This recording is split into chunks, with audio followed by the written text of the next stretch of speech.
오늘 말씀은 누가복음 6장 38절입니다.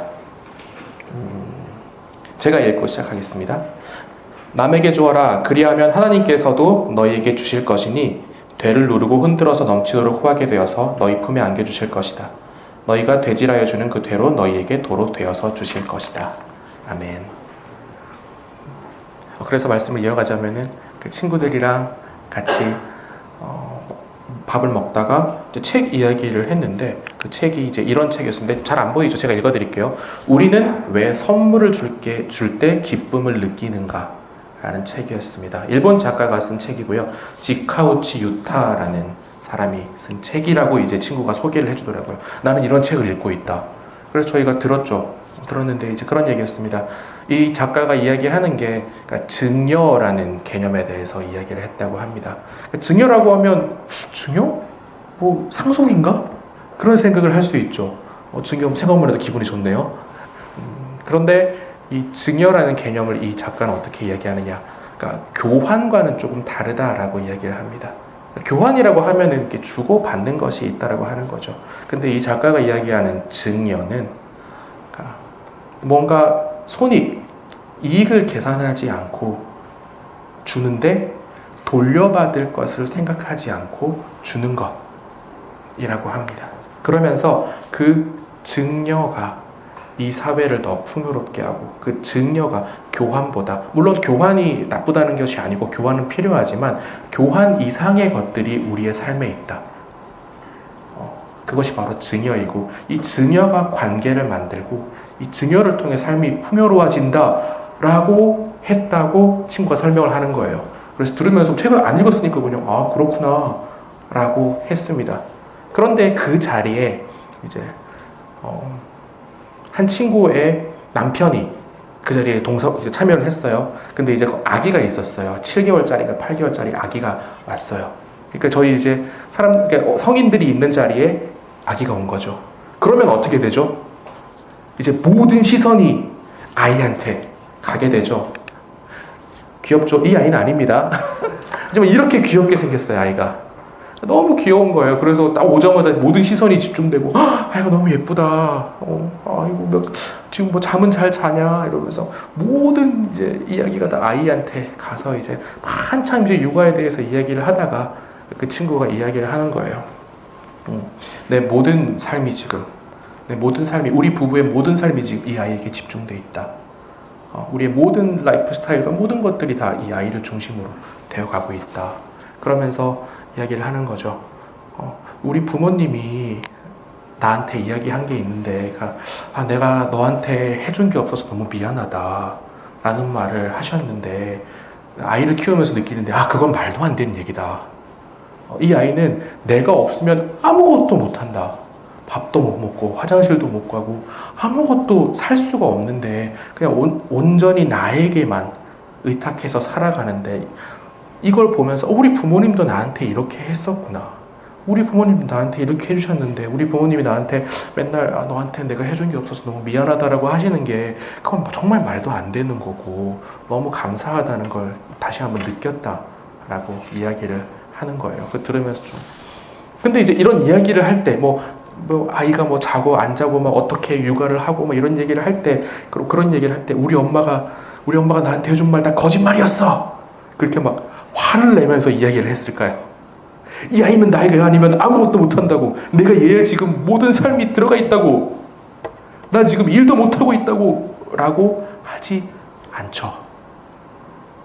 그런 이야기를 하지만 굉장히 감사하고 행복해하는 모습이 보였습니다. 부모로서의 어떤 정말 행복해하는 모습. 그러면서 생각을 했습니다. 그렇게 어떻게 보면은 진짜 자기 인생을 다 여기 들어가고 그러는데도 너무 행복해하는구나. 좋아하는구나. 저 찐 행복이, 아기가 한번 웃어주면은 내 모든 그런 피로와 근심들이 사라져요. 그렇게 얘기하는 게 저거 진짜 같다. 그런 생각이 드는 거예요. 그러면서 이게 행복인가? 이게 진정한 행복인가? 그러면서 제가 한번 생각해 봤습니다. 나는 언제 행복하지? 나는 언제 극복하지라고 생각을 했는데 제가 스스로 이제 생각을 해봤을 때 제가 어떻게 행복해지는지 저는 알더라고요. 제가 확정적으로 저를 행복하게 하는 방법을 제가 알고 있었습니다. 그것은 여러분도 뭐 비슷할 것 같은데요. 뭘 사면 됩니다. 지금 당장 이렇게 핸드폰을 여셔서 이렇게 좀 그 전에 생각해 놓으셨던 거, 생각 말고 안 샀던 거, 그런 거 이제 막 결제하시고 하면은, 그게 뭐였지? 이거였다. 그래서 사이트에 들어가셔서 막 생각하시는 순간 색상을 고르거나 막 옵션을 고르는 순간 너무 행복하잖아요. 그리고 물론 주문을 누를 때 손이 좀 떨릴 수도 있습니다. 가격에 따라서. 하지만 주문을 누르고 그때부터 배송 받을 때까지 엄청 행복해 하더라고요. 제가. 다음 날이 되면 오늘 언제 올까? 제가 집에 있을 때 택배가 온다 그러면 금방 오겠다. 밖에 있을 때는 그 택배 잘 있어야 되는데 막 그러면서 집에 있을 때 오면 이제 막 밖에 이제 택배가 도착했습니다. 문자가 오면 이제 막 심장이 뛰죠. 우와 신난다. 나가서 이제 택배 뜯어보면은 이제 딱 받아서, 예를 들어서 제가 뭐 이 핸드폰을 살 때 그랬던 것 같아요. 이거 엄청 오래 쓴 핸드폰 이제 못 쓰겠다. 새로운 게 왔으니까 사자. 그래서 이제 덜덜 떨면서 128을 사야 되나 256을 사야 되나 고민하다가 256을 샀어요. 떨리면서 10만 원 더 줘야 되는데 256 해야 돼? 그래도 하자. 그래서 오래 써야 되니까 사고 막 택배 오는 날 스키를 다 비워놓고, 이거 핸드폰님이 오시는데 언제 오실지 모르니까 내가 밖에 있으면 안 되지. 그래서 스키를 좀 비워놓고 이렇게 받아갖고 이렇게 핸드폰 없다. 그런데 그게 이제 며칠 가지 않죠. 사실은 며칠 가지 않습니다. 이거 제가 2년 된 핸드폰인데요. 제가 지금도 이렇게 핸드폰을 보면서 막 촉촉한 눈빛으로 이 핸드폰 제가 그때 샀어요, 여러분. 그러면 여러분들이 저 사람은 그렇게 핸드폰을 좋아하나? 그렇게 보시지 않겠습니까? 그죠? 지금 그냥 핸드폰이지 이걸 가지고 제가 특별한 감흥이 없습니다. 그런데 만일 제가 이 핸드폰을 보고 막 눈가가 촉촉해지는데 여러분들이 뭐 이해할 수 있는 거라면 뭐겠죠? 만일 이것을 제가 사랑하는 사람이 이것을 선물로 줬다 라고 하면, 이게 2년이 지나든 3년이 지나든 5년이 지나건 얘가 이걸 보면서 이 핸드폰, 이럴 때 그 핸드폰 보면서 왜 그러세요 했을 때 이거 제가 사랑하는 사람이 줬거든요. 그럼 여러분들이 이해를 하시겠죠. 그럼 네, 이해할 만합니다. 그러겠죠. 그리고 실제로도 몇 년이 지나든 간에 제가 선물을 받은 것이라면 훨씬 더 그것들이 저기 감독이 남겠죠. 그러니까 행복이라는 게 뭘까? 어떤 게 나에게 진정한 행복을 줄 수 있을까라고 했을 때, 이렇게 다른 사람이 외부에서 나에게 주어진 것, 서로가 서로에게 나눔으로써 주어지는 것들이 훨씬 더 깊고 오래가는 그런 행복이 아닌가, 그런 생각을 더 해보게 됐던 것 같아요. 이 선물이라고 하는 게 참 뭐라고 할까요?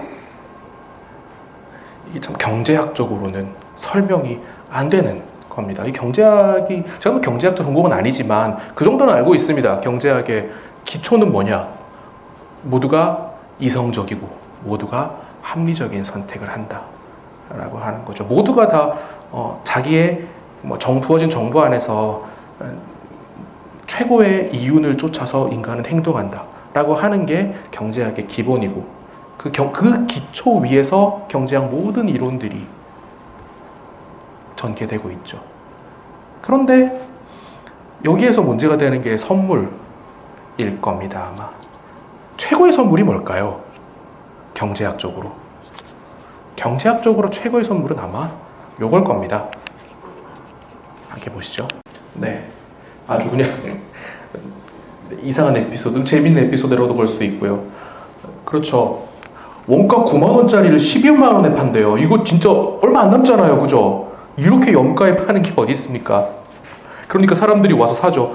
이거 선물 세트는 이런데 9만원짜리를 11만원에 팔다니, 그럼 난 사가겠어. 그런데 그게 현찰.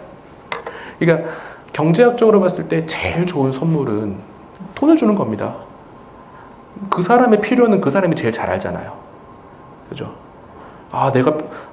우리가 선물을 주고 받는다고 했을 때 제가 바꿔도 이렇게 사실 나 별로 안 필요한데 아니면 좀 마음에 안 드는데 라고 하는 경우가 얼마나 많습니까? 그런데 그런 거 따지지 않고 그냥 현찰로 주면은 모두가 행복하죠. 나도 그렇게 생각할 필요 없고 그 사람도 나 필요한 거 바로 사겠다 라고 하고 그래서 뭐 현찰로 많이 주기도 하죠. 그런데 우리가 우리의 본능적으로 좀 알고 있습니다. 이게 현찰 선물이 조금 예를 들어서 뭐 자녀들 크리스마스 선물을 주는데 뭐 산타 할아버지가 오셔서 너한테 현찰을 주고 가셨어. 그러면 좀 이상하잖아요, 그죠?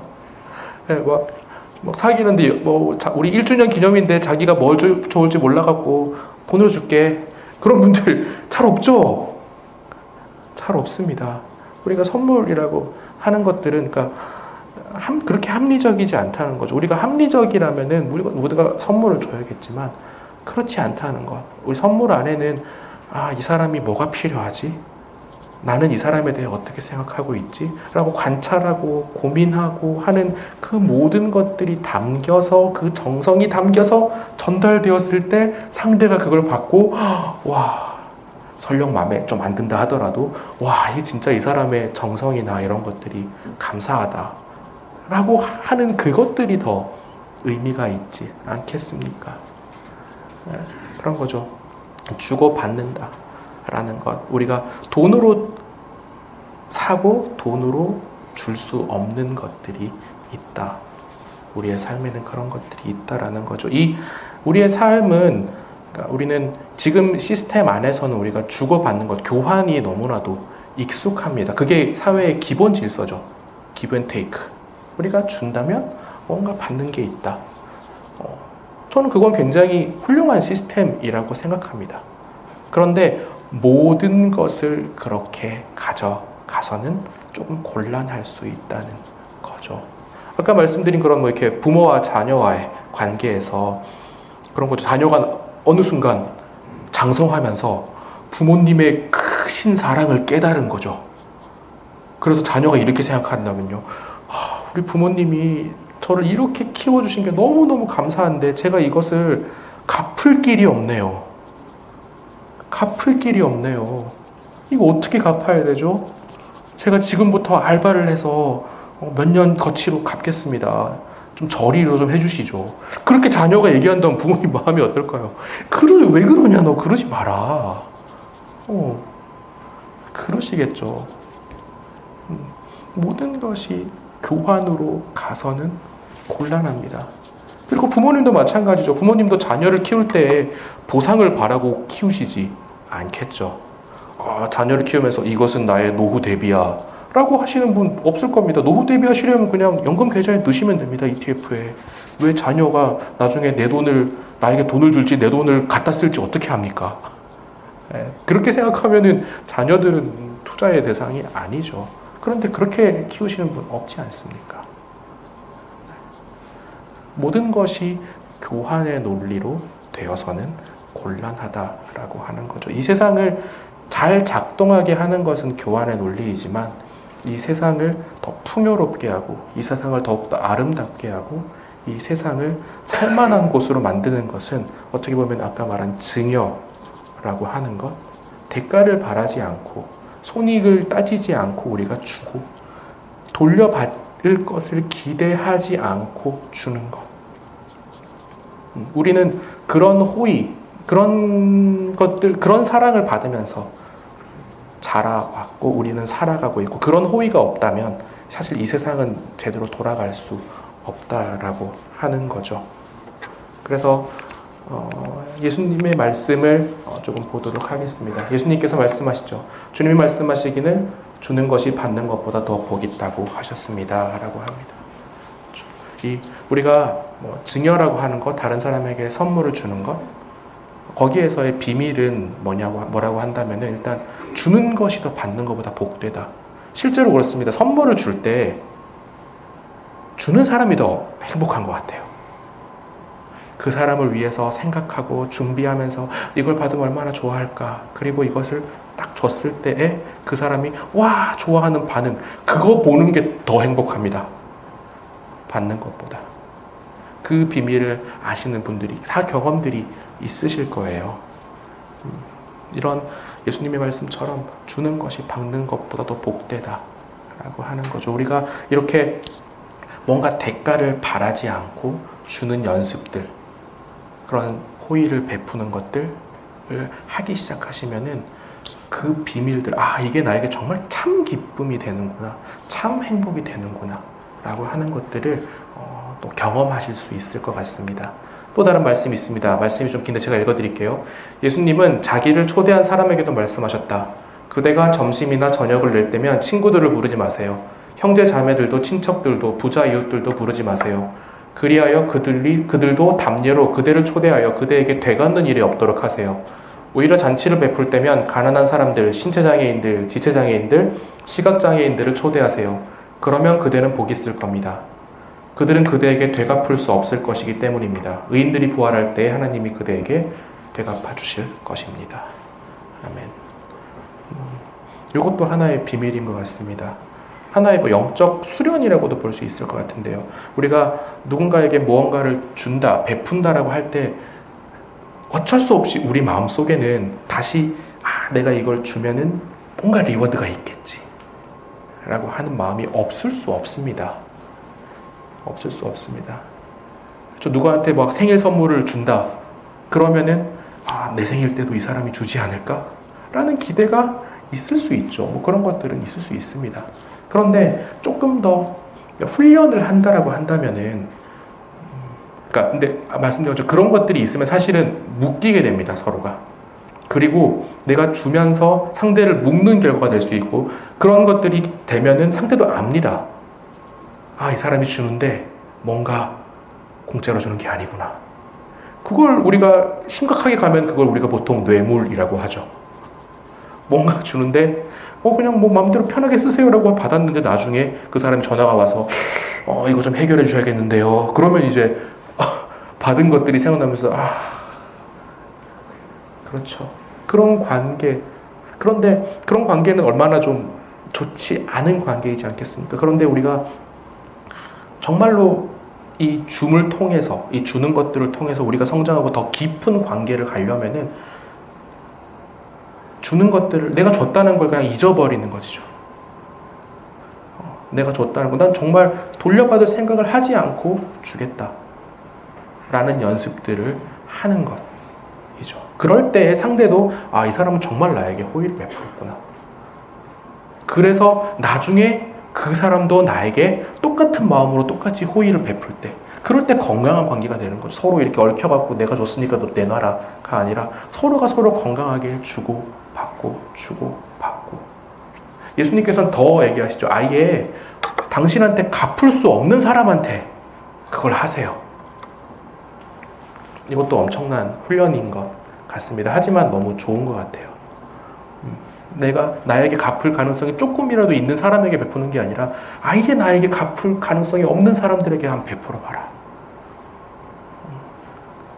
그러면 물론 여기서 안 믿는 분도 계시지만 하나님이 그대에게 되갚아 주실 것이다 라고 이야기를 하죠. 꼭 그렇지 않다 하더라도 이 기쁨들, 나누는 기쁨, 나눔의 그 행복, 나눔의 깊은 그 뜻을 연습하기에는 이게 참 좋은 방법인 것 같습니다. 그러면서 말씀하시죠. 오늘 말씀에 좀 다른 번역 버전인데요. 남에게 베푸세요. 그리하면 여러분에게 베풀어 주실 것입니다. 누르고 흔들어 차고 넘치게 여러분 품에 부어 주실 것입니다. 여러분이 남에게 갖다 대는 잣대를 거꾸로 여러분에게도 갖다 대실 테니까요. 라고 하십니다. 우리가 베푸는, 우리가 나누어 주는 그대로 또 남은 우리를 헤아려 줄 것이다. 또 하나님도 우리를 헤아려 주실 것이다. 라고 하시는 것이죠. 저희가 믿는 기독교의 기본적인 원리가 그런 겁니다. 하나님께서 우리를 무조건적으로 먼저 사랑하셨다는 거죠. 먼저 우리에게 은혜를 주셨다. 하나님께서 우리에게 대가를 바라시고 하시는 게 아니라 먼저 그냥 우리를 무조건적으로 사랑하셨습니다. 그렇기 때문에 우리 믿는 사람들은 그 무조건적인 하나님의 은혜에 감사해서, 그렇기 때문에 그 은혜에 반응하고자 너무 감사해서 우리도 다른 사람들을, 그러니까 뭔가 갚아야 되기 때문에 갚는다. 그건 하나님께서 원하시는 게 아닙니다. 하나님께서는 우리에게 그 무조건적인 은혜를 받고 누린 다음에 그 다음에 너도 이웃들을 사랑하고 나를 사랑해라, 하나님을 사랑해라라고 말씀하십니다. 여기 계신 모든 분들도 예수님을 믿으시든 믿지 않으시든 간에 하나님께서는 여러분들을 똑같이 사랑하십니다. 똑같이 사랑하시고요. 그리고 그 받은 은혜를 또 많은 사람에게 나누어 주시기를 원한다고 저는 믿습니다. 나누어 주려면 뭐가 있어야겠죠. 뭐 없어도 나눌 수 있겠지만 저는 여러분들이 그래서 올 한 해 많은 축복을 받으셨으면 좋겠어요. 쉽지 않은 상황이지만 그래도 우리가 있는 이 벽산이나 각자 개인의 그런 삶에서 정말 하나님이 주시는 많은 축복이 우리 가운데 임하시기를 기도합니다. 그런데 그 축복을 나만 받는 게 아니라 내 주위 사람들, 혹시 이웃들, 혹은 정말 나에게 돌려줄 수 없는 그런 사람들에게 그 복을 흘러보내시는 분들이 되시길 원합니다. 그러면은 진짜 기쁨, 진짜 행복을 느끼시고 또한 그것들이 또 이 사회를 더욱더 밝게 하는 그런 이 사회의 빛과 소금이 되는 그런 여러분들의 역할을 하실 수 있지 않을까 기대하면서 말씀을 마치도록 하겠습니다. 기도하겠습니다. 하나님 당신께서 우리를 너무나도 사랑하셔서 우리에게 갚을 수 없는 크신 은혜를 주신 것들 감사드립니다. 하나님, 그 은혜에 반응하면서 우리가 또 구하는 것은 아버지 하나님, 올 한 해 우리 가운데 놀라운 축복을 더해 주십시오.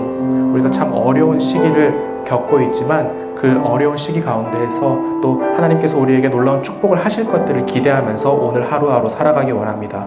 또한 그 축복을 우리가 기대하고 구하면서 또 우리가 마음으로 하나 결정하기 원하는 것은 우리가 받은 그 축복들을 나만 가지는 것이 아니라 혹은 이렇게 거래하는 것들, 교환하는 것들이 아니라 정말 돌려받지 않을 생각으로 많은 사람들에게 호의로 베풀어주는 그런 삶을, 선물을 나누어주는 그런 삶을 살기 원합니다. 그리하였을 때 우리가 더욱더 그 행복, 깊은 행복 가운데 들어가고 또한 우리 주변 사람들까지 모두가 같이 행복해지는 그런 우리의 1년이 되기 원합니다. 예수님의 이름으로 기도드립니다. 아멘.